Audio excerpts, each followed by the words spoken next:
Stop saying I am agree. It's one of the most common mistakes in the world. Listen, agree is already a verb, so you don't need am. You don't say I am agree. The correct one is I agree. Simple, right? Think of it like this. You say, I am happy, because happy is an adjective.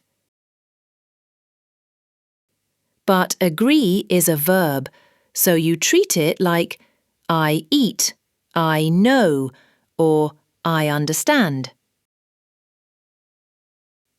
So remember, I agree, not I am agree. If you agree with me, say it correctly in the comments. I agree. And don't forget to follow ESC Grammar and Structure for more quick, fun English tips. Hey everyone! Welcome to ESC Grammar and Structure, your channel, where you learn and improve your English grammar and structure.